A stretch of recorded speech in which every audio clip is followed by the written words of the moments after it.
आज के इस कार्यक्रम में उपस्थित संसद में मेरे साथी जनता दल यूनाइटेड से चुन करके आए ऐसे हमारे भाई कौशलेंद्र कुमार जी, बिहार शरीफ के बहुत ही लोकप्रिय प्रत्याशी डॉक्टर सुनील कुमार जी, विधानसभा के प्रत्याशी डॉक्टर सुनील कुमार जी, जनता दल यूनाइटेड के प्रत्याशी और बिहार सरकार में मंत्री भाई श्रवण कुमार जी, जनता दल यूनाइटेड के जिलाध्यक्ष श्री बनारस प्रसाद जी, हमारे जिलाध्यक्ष भारतीय जनता पार्टी के राम सागर सिंह जी, जिला प्रभारी नवीन केसरी जी, वीआईपी पार्टी के श्री सत्येंद्र बिंद जी, हम पार्टी के श्री विश्वजीत कुमार जी, सम्मानित मंच और यहां इतनी बड़ी संख्या में एकत्र आए हमारे सम्मानीय बिहार शरीफ के सभी सज्जनवृंद,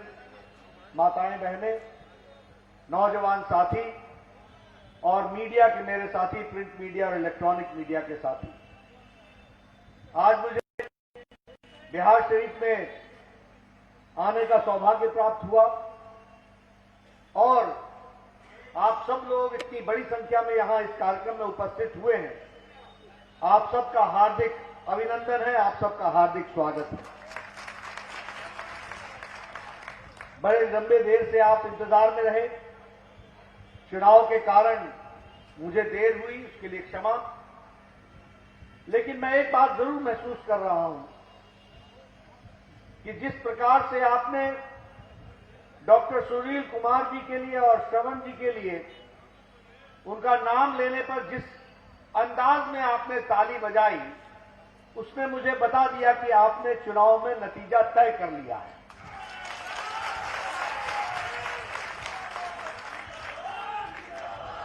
इसलिए मैं इनके लिए तो आपसे निवेदन कर रहा हूं,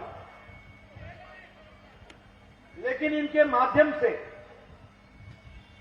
मैं बिहार शरीफ और जिले के 7 सीटों पर एनडीए के प्रत्याशी विजय हासिल करें, इसके लिए मैं आपको निवेदन करने के लिए आया हूं। आपने सिर्फ एक सीट पर नहीं, सभी सीटों पर अपने रिश्तेदारों को, अपने जानने वालों को, अपने पहचानने वालों को, सबको बताना है कि एनडीए के प्रत्याशी को जीत करके बिहार का विकास में एक नया आयाम जोड़ना है। इसके लिए हमको काम करना है।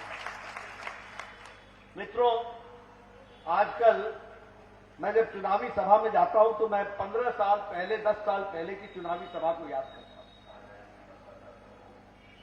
पहले जब चुनाव होती थी तो लोग क्या करते थे? मैं इस जाति का हूं, मैं हगड़ा हूं, मैं पिछड़ा हूं, मैं दायां वाला हूं, मैं बायां वाला हूं, मैं गंगा के उस पार का हूं, मैं गंगा के इस पार का हूं, मैं इस जाति का हूं, मैं उस जाति का हूं। यानी चुनाव जाति के आधार पर, चुनाव वर्ग के आधार पर, चुनाव अगड़ा पिछड़ा के आधार पर, चुनाव गंगा के उस पार और इस पार के आधार पर लोग लड़ा करते। लेकिन नरेंद्र मोदी जी ने भारत के राजनीति का चाल, चरित्र, कार्य करने का तरीका, संस्कृति, इसको बदल डाला। मोदी जी के आने के बाद भारत की राजनीति का चाल, चरित्र, संस्कृति बदल गई है। इसको हमको समझना चाहिए। अब लोग जात पर वोट नहीं मांगते। अब लोग, हमारे विरोधी भी अब जात की बात नहीं करते, वर्ग की बात नहीं करते। अब किसी को भी वोट मांगना हो तो वो अपने द्वारा किए गए कामों को गिना करके रिपोर्ट कार्ड के आधार पर वोट मांग रहा है। और जब हम रिपोर्ट कार्ड की बात कहते हैं तो हमारे विरोधी कहते थे, जब मोदी जी ने कहा कि 1,25,000 करोड़ रुपए 2015 में हम बिहार को देंगे, बोला था कि नहीं बोला था? बोला था ना? तो उस समय क्या बोलते थे ये राजद वाले? ये तो जुमला है, जुमला, कुछ नहीं होगा। तो मैं आपको 1,25,000 करोड़ का तो रिपोर्ट कार्ड देता ही हूं, साथ में ये भी बताता हूं कि मोदी जी ने इसके अलावा 40,000 करोड़ रुपए बिहार को अलग से दिए हैं। इस बात को भी हमको ध्यान में रखना चाहिए। क्या ये सच्चाई नहीं है कि 10,000 करोड़ रुपए शिक्षा को दिए गए, 600 करोड़ रुपए स्वास्थ्य को दिए गए, और स्वास्थ्य में दरभंगा का all India institute of medical sciences का 1200 करोड़ रुपए नहीं है, वो अलग है। पटना का 5,000 करोड़ रुपए का नया जो 5,000 बिस्तरों का देश का सबसे बड़ा अस्पताल बन रहा है, वो 5,000 करोड़ अलग से है। उसी तरीके से 7 सुपर स्पेशलिटी ब्लॉक दिए हैं, ये अलग से है। और जब मैं भारत का स्वास्थ्य मंत्री था मोदी जी के प्रधानमंत्रित्व काल में पिछले बार, तो मैंने बिहार को 11 मेडिकल कॉलेज दिए, 11 मेडिकल कॉलेज दिए, और एक एक मेडिकल कॉलेज 800 करोड़ रुपए का दिया। 54,000 करोड़ रुपए का हाईवे, नेशनल हाईवे, ये NH-84, NH-71, ये जितने आप नेशनल हाईवे देख रहे हैं, पहले मैं जब बचपन में पटना से निकलता था और रांची जाता था, तो यही बख्तियारपुर और बिहार शरीफ क्रॉस करते करते सुबह का चला होता था तो दोपहर हो जाती थी, हजारीबाग पहुंचते पहुंचते तक शाम हो जाती थी। आज NH हाईवे पकड़ो, फटाफट चलो और धड़ाधड़ तरीके से आप पहुंच जाओ जहां भी जाना है। 3-4 घंटे के अंदर बिहार के किसी भी इलाके में आज आप पहुंच सकते हो। ये परिवर्तन आया है। तो ये नीतीश कुमार जी और मोदी जी के आशीर्वाद से, नीतीश जी की मेहनत से हुआ है, इसको हमको समझना चाहिए। रेलवे का इलेक्ट्रिफिकेशन का काम, डबल लेन का काम, डबलिंग का काम चल रहा है कि नहीं चल रहा है, समझेगा। सब काम हुआ कि नहीं हुआ। मित्रों, ये रिपोर्ट कार्ड मैं आपके सामने इसलिए रखना चाहता हूं क्योंकि दम पर बोलता हूं कि हम ऐसी सरकार के सदस्य हैं, हम ऐसी पार्टी के सदस्य हैं जो काम करती है, लोगों के लिए काम करती है, सेवा करती है, गरीब के झोपड़ी में 2 वक्त की रोटी का इंतजाम हो, उसका चूल्हा जले, इसकी व्यवस्था करती है। तो नरेंद्र मोदी की सरकार करती है, ये हमको ध्यान रखना चाहिए। आप बताइए, कोविड में कोरोना जब फैला और लॉकडाउन लगा तो मोदी जी ने 80 करोड़ की जनता के लिए मार्च महीने से लेकर छठ तक, दिवाली तक 5 किलो चावल या 5 किलो गेहूं और 1 किलो दाल का इंतजाम किया कि नहीं किया? किया कि नहीं किया? मुझे पीछे से आवाज चाहिए, किया कि नहीं किया? आप 80 करोड़ की जनता प्रति व्यक्ति के लिए 5 किलो चावल या 5 किलो गेहूं। हमको एक गांव में आदमी मिला, बड़ा खूब मजे में, हमका क्या मजा है, खूब अनाज आ रहा बा, खूब अनाज आ रहा बा। ये अंतर हमको जमीन पर देखने को मिलता है। आप बताइए, जब मोदी जी ने कहा था कि जनधन खाता खोलो, तो कांग्रेस वाले मजाक बनाते थे कि नहीं? ये भारत का प्रधानमंत्री लाल किले के प्राचीर से जनधन का खाता खुलवा रहा है, क्या काम पकड़ा है? इसी कोविड में, कोरोना में, यही जनधन खाता बिना पोस्ट ऑफिस के, बिना पोस्टमैन के, बिना भारत के संचार मंत्रालय के, सीधा मोदी जी ने 20 करोड़ बहनों के खाते में 500 रुपए 3 महीने के लिए 1,500 रुपए पहुंचा दिया। ये जनधन खाते का काम हुआ। आप बताइए, 6-8 करोड़ 55 लाख किसानों के खाते में प्रधानमंत्री किसान सम्मान निधि का 2 किस्त पहुंचा कि नहीं पहुंचा? सीधा पहुंचा कि नहीं? खाते में गया कि नहीं? यही राजीव गांधी बोलते थे कि मैं 1 रुपया भेजता हूं तो 85 पैसे रास्ते में गायब हो जाते थे। आज मोदी जी ने डिजिटल इंडिया में 8 करोड़ 56 लाख किसानों के खाते में 2-2 हजार करके 6,000 रुपए पहुंचा दिया है। 92,000 करोड़ रुपए खर्च किया है। इस बात को समझना चाहिए, इसको ध्यान में लेना चाहिए। आप बताइए, 8 करोड़ बहनों को 3 महीने का मुफ्त सिलेंडर दिया कि नहीं दिया? उनके चूल्हा जलने का इंतजाम किया कि नहीं किया?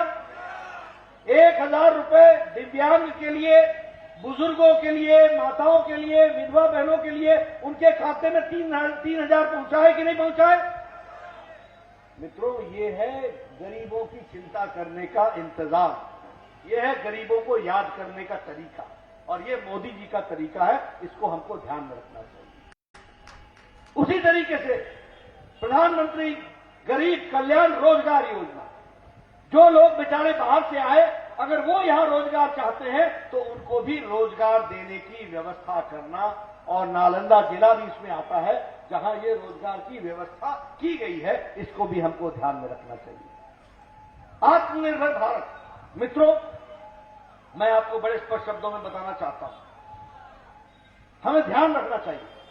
आत्मनिर्भर भारत के माध्यम से आत्मनिर्भर बिहार होगा, और बिहार में रोजगार के अवसर पैदा करना यह सरकार की जिम्मेवारी है। 19 लाख लोगों के रोजगार की व्यवस्था करने के लिए, अवसर पैदा करने की काम करेगा, तो वो बिहार की नीतीश कुमार की सरकार करेगी। यह हमको ध्यान में रखना चाहिए, इसके लिए हमको सोचना चाहिए। उसी तरीके से हमारे आत्मनिर्भर बिहार में जो हमारा लोकल प्रोडक्ट है, वो लोकल प्रोडक्ट की वर्ल्ड ब्रांडिंग कैसे हो सकती है, उसकी चिंता करने की बात है। मित्रों, किसान के लिए 1 लाख करोड़ रुपए खर्च होना है, 1 लाख। ये फार्मर्स प्रोड्यूसर्स ऑर्गेनाइजेशन की तरफ से खर्च होगा। मेरा आप सबसे निवेदन है, आप सब लोग फार्मर्स प्रोड्यूसर्स ऑर्गेनाइजेशन से जुड़िए, उसको बनाइए, और आपके खेत खलियान में क्या चाहिए, जो कहेंगे, जो आप तय करेंगे, यहां का अफसर तय नहीं करेगा, नेता तय नहीं करेगा, किसान तय करेगा कि उसको कोल्ड स्टोरेज चाहिए, वैल्यू एडिशन चाहिए, कोई फैक्ट्री चाहिए, जिससे किसान का उत्पाद का लागत बढ़ सके, उसकी व्यवस्था के लिए योजना आप दोगे, सरकार पैसा देगी, मोदी जी पैसा देंगे, आप धरती पर उसको बना करके दोगे। इस तरीके का विकास की योजना करेंगे। इसीलिए मित्रों, मैं बड़े गौरव के साथ ये कह सकता हूं कि विकास की कहानी जब आती है तो वो एनडीए के द्वारा और मोदी जी के द्वारा और नीतीश कुमार जी के द्वारा आती है, इसको हमको समझना चाहिए। बहुत से स्कीम्स लिए, 8 करोड़ बहनों को उज्ज्वला में, उनको योजना में उनको जोड़ा गया। अब ये उज्ज्वला में गैस का कनेक्शन सिर्फ गैस का कनेक्शन नहीं है, इससे बहुत दूरगामी प्रभाव पड़ रहा है। क्या प्रभाव पड़ रहा है कि जो बहन गोईठा जलाती थी, जो बहन लकड़ी का चूल्हा जलाती थी, वो सुबह से लेकर दोपहर तक 200 सिगरेट का धुआं अपने छाती पर, अपने फेफड़े में ले लेती थी, 200 सिगरेट का धुआं। आज गैस का कनेक्शन आने के कारण उनके फेफड़ों की बीमारी में कमी आई है, और उनको जीने की पूरी आजादी मिली है। इस बात को हमको समझना चाहिए, ये अंतर आया है। उसी तरीके से अगर हम बात करें इज्जत घर की, स्वच्छ भारत अभियान की, आपको याद होगा कि हमारी माताएं बहनें गांव में जो रहती थी, क्या वो सुबह सुबह और शाम को हाईवे पर या रोड पर नहीं आना पड़ता था दैनिक नित्य कर्म करने के लिए? आपको याद है ना, आपने देखा हो, उस समय हमारी बहनें झुंड के झुंड बेचारों को सड़क पर आना पड़ता था अपने दैनिक नित्य कर्म के लिए। ये सच्चाई है कि नहीं है? ये सच्चाई है कि नहीं है? आज मोदी जी ने 33 करोड़ ये शौचालय इज्जत घर बनाए, और बिहार को भी 1 करोड़ 26 लाख इज्जत घर बनाकर महिलाओं को इज्जत दी है, ताकि वो घर में पूरे अपने ढंग से दैनिक नित्य कर्म भी कर सके और इज्जत से रह सके। यह व्यवस्था की गई। उजाला योजना, 18,000 गांव बगैर बिजली के थे। इन 18,000 गांवों को बिजली देने का काम किया तो नरेंद्र मोदी जी ने किया। सौभाग्य योजना, 22 करोड़ घरों को बिजली दी गई है, और 1.5 करोड़ लोग बिहार के हैं जिनको उनके घर तक बिजली पहुंचाई गई, इसकी व्यवस्था की गई है। यह हम आपको बताना चाहते हैं। मित्रों, जब घर में बिजली लगाना होता था, आपको मालूम, मुझे मालूम नहीं कि आपको कितना याद है, लेकिन मुझे याद है, जब हम इंजीनियर के पास जाते थे और बोलते थे कि मेरे घर को कनेक्शन दे दो, तो क्या बोलता था इंजीनियर? तार है ना? बोले तार खरीद के लाओ। हम बोलते थे कि गरीब आदमी बोलता था कि तार नहीं है। अच्छा चलो, आधा तुम खरीदो, आधा सरकार से देंगे।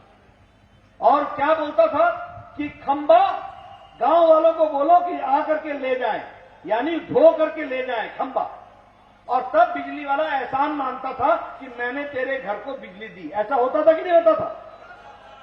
आज सौभाग्य योजना के तहत मोदी जी ने कहा है कि ये सरकार की जिम्मेवारी होगी कि गरीब के घर में बिजली पहुंचे और तार भी देंगे, खंभा भी देंगे, कनेक्शन भी देंगे, उसको बिजली पहुंचाएंगे और मुफ्त करके देंगे। ये काम नहीं होता। 1,20,00,000 लोगों को बिजली इस तरीके से बिहार में दी गई। इस बात को भी हमको ध्यान में रखना चाहिए। उसी तरीके से आयुष्मान भारत, मित्रों 12,70,00,000 परिवार जो गरीब है, यानी 55 करोड़ लोग। कौन है ये?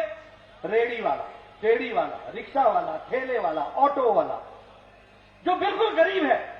रैग पिकर, नाम लिखा हुआ है रैग पिकर, यानी जो कूड़े से प्लास्टिक उठाता है वो व्यक्ति, जो कचरा उठाता है वो व्यक्ति, जो गटर पे उतर करके वहां सफाई करता है वो व्यक्ति। ऐसे लोगों को मोदी जी ने गंभीर बीमारी से बचाने के लिए सालाना 5 लाख रुपए का इलाज की व्यवस्था की है और उसमें आयुष्मान भारत के तहत किया है। 1.25 करोड़ की जनता ने इसका लाभ उठा लिया है। 15,500 करोड़ रुपए मोदी जी ने खर्च किए हैं और गंभीर बीमारी से लोगों को बचाने का काम हुआ है आयुष्मान भारत के तहत। ये हमको ध्यान में रखना चाहिए। मैं ये सारी बातें आपके सामने इसलिए कह रहा हूं कि ये बदलता भारत की तस्वीर है, ये बदलते बिहार की तस्वीर है, ये बदलते युग की तस्वीर है जिसको हमको समझना चाहिए। आप बताइए, आप सब लोग एक नारा लगाते थे कि नहीं, एक देश में 2 निशान, 2 विधान, 2 संविधान नहीं चलेंगे? लगाते थे कि नहीं? लगाते थे एक नारा कि नहीं, कश्मीर से कन्याकुमारी भारत एक है, लगाते थे। लेकिन धारा 370 के तहत जम्मू कश्मीर में अलग झंडा, जम्मू कश्मीर में अलग संविधान और जम्मू कश्मीर में पहले प्रधानमंत्री बोला करते थे। ये जम्मू कश्मीर की तस्वीर जवाहरलाल नेहरू जी के टाइम पर खड़ी हुई थी। लेकिन मित्रों, आपने यहां से कौशलेंद्र जी को जिता के भेजा, गोपाल नारायण सिंह जी जीत करके गए, इनको आपने भेजा। जब मोदी जी के पास 303 एमपी हुए तो इसी उंगली से, जिससे आपने कमल पर निशान लगाया था, जिससे आपने तीर पर निशान लगाया था, उसी उंगली से इन लोगों ने 6 तारीख को, 6 अगस्त को पार्लियामेंट में वो बटन दबा करके धारा 370 को धाराशाही कर दिया। एक देश में एक निशान, एक विधान, एक संविधान बना करके दिखा दिया। मित्रों, क्या ये सच्चाई नहीं है कि हम सब लोग, करोड़ों लोग भारत के चाहते थे कि वहां भव्य राम मंदिर बने अयोध्या में? हमारा सपना था कि नहीं था? क्या ये सच्चाई नहीं है? क्या ये सच्चाई नहीं है कि हमारे कपिल सिब्बल ने सुप्रीम कोर्ट में बाकायदा वकील ये कहा था कि इसका फैसला नहीं होना चाहिए? वो कांग्रेस पार्टी के सदस्य हैं कि नहीं है? उन्होंने इसको लटकाया, भटकाया, अटकाया कि नहीं?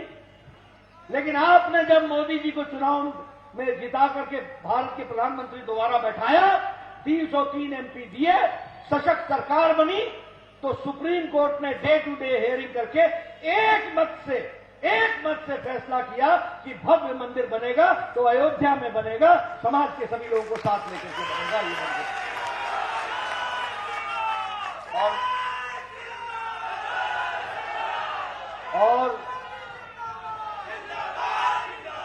और मोदी जी ने उसका शिलान्यास किया। मोदी जी ने उसका शिलान्यास किया और शिलान्यास करके उसको मुख्य धारा में भव्य मंदिर बनेगा, इसकी तैयारी की है। इसको हमको ध्यान में रखना चाहिए कि वहां भव्य राम मंदिर बनेगा। आप बताइए कि सुप्रीम कोर्ट ने कहा था कि नहीं कहा था कि 3 तलाक समाप्त होना चाहिए? कहा था कि नहीं कहा था? 3 तलाक कहा था कि नहीं कहा था कि समाप्त होना चाहिए? ये मुस्लिम महिलाओं के साथ अन्याय आजाद भारत हो रहा था। और एक बात जान लीजिए, पाकिस्तान इस्लामिक देश है, मुसलमान देश है, वहां ट्रिपल तलाक नहीं है। बांग्लादेश इस्लामिक देश है, वहां ट्रिपल तलाक नहीं है। सीरिया इस्लामिक देश है, वहां ट्रिपल तलाक नहीं है। ईरान इस्लामिक देश है, वहां ट्रिपल तलाक नहीं है। मलेशिया बहुतायत मुस्लिम है, वहां ट्रिपल तलाक नहीं है। इंडोनेशिया बहुतायत मुस्लिम है, वहां ट्रिपल तलाक नहीं है। लेकिन हमारे भारत में 21वीं शताब्दी में भी बहनों को प्रताड़ना सहनी पड़ती थी और 3 तलाक मौजूद था। सुप्रीम कोर्ट ने कहा था कि इसको हटाओ, कानून से हटाओ। मोदी जी ने राजनीतिक इच्छा शक्ति दिखाई और मुस्लिम बहनों को 3 तलाक से आजाद कर दिया और मुख्य धारा में शामिल किया। ये हमको ध्यान में रखना चाहिए। इसलिए मित्रों, जब हम इन सारी बातों पर करते हैं तो इसके साथ साथ मैं आपको यह भी बताना चाहता हूं कि मोदी जी ने चाहे जमीन हो, थल हो, चाहे नभ हो, आकाश हो, चाहे समुद्र हो, भारत के बॉर्डर्स को सुरक्षित करने का काम किया है तो नरेंद्र मोदी जी ने किया है। इस बात को हमको ध्यान में रखना चाहिए। अरुणाचल प्रदेश से लेकर गलवान तक पिछले 6 साल में 4700 किलोमीटर की डबल लेन, ट्रिपल लेन, 4 लेन वाली सड़क 12 महीने चलने वाली बॉर्डर तक पहुंचा दी है। इस बात को हमको ध्यान में रखना चाहिए। ये काम हुआ है।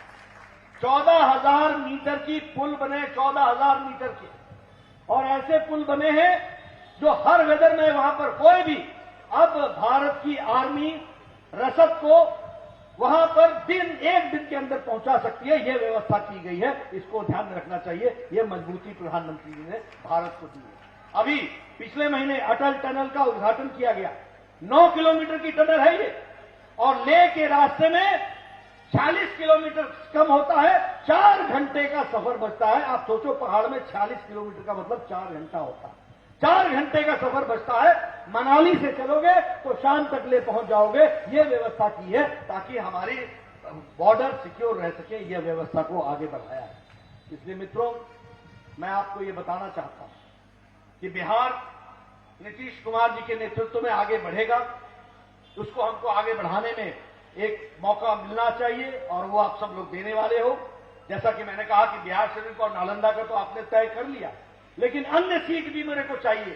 सारे एनडीए के कैंडिडेट जीतने चाहिए। इसकी व्यवस्था करनी चाहिए। गांव-गांव में ये संदेश पहुंचाओ, ये मैं बताना चाहता हूं। मित्रों, बहुत से लोग नए होंगे, शायद नहीं जानते होंगे, लेकिन बिहार को मैं बहुत अच्छे से जानता हूं।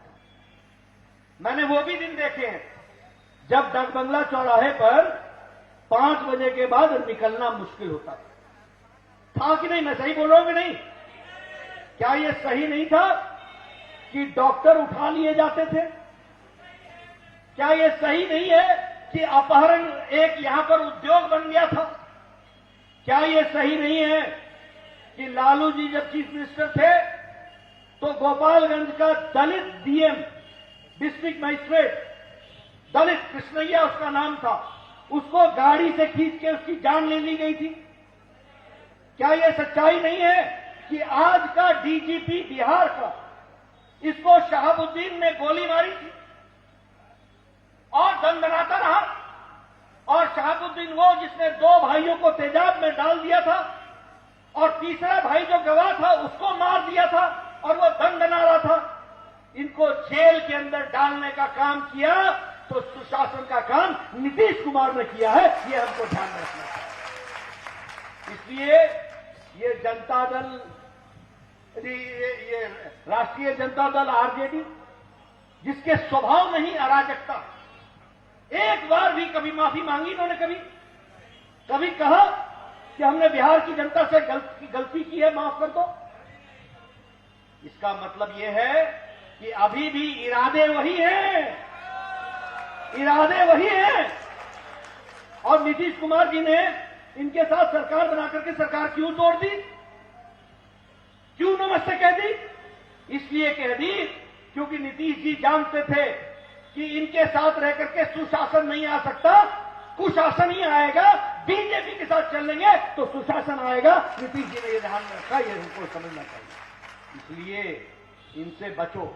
और अराजक तो है ही, साथ में दोस्ती गांठ ली माले से, मार्क्सिस्ट लेनिनिस्ट से, जो विध्वंस के जाने जाते हैं, जिन्होंने रोहतास के इलाके में और आपके इलाके में विध्वंस, गोपाल जी के इलाके में इतना विध्वंस किया। इचरी कांड भूल गए क्या?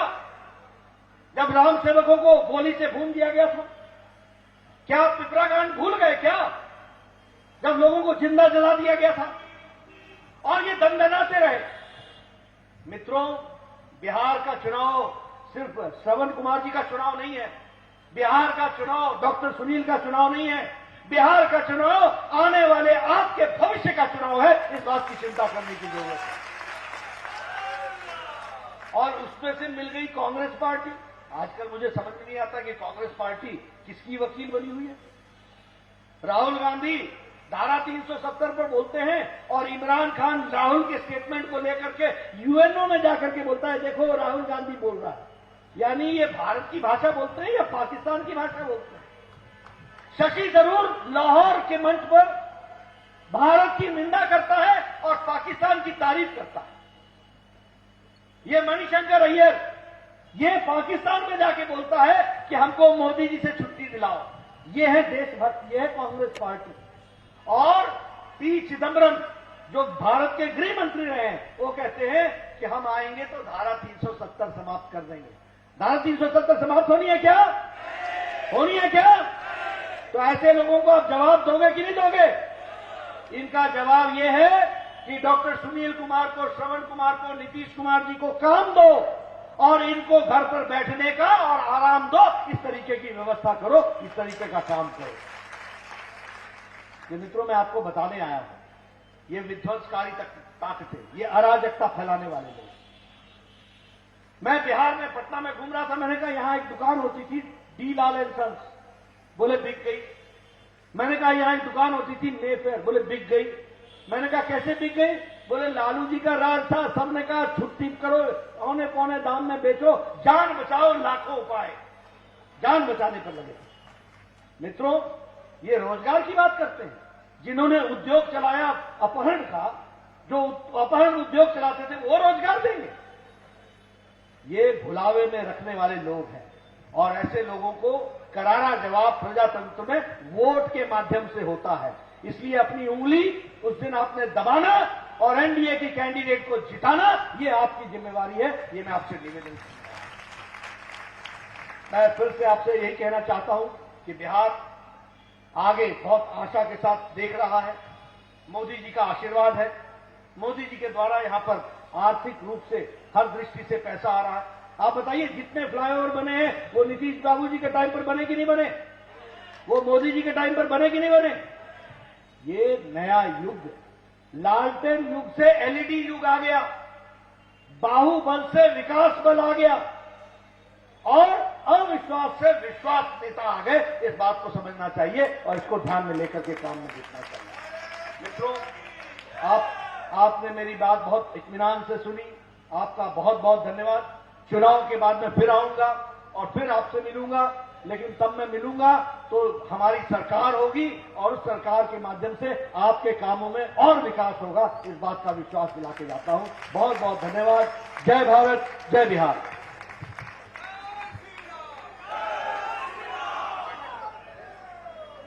एक मिनट सभी बैठे रहे से आगे आए और धन्यवाद ज्ञापन करें। जनार्दन बाबू,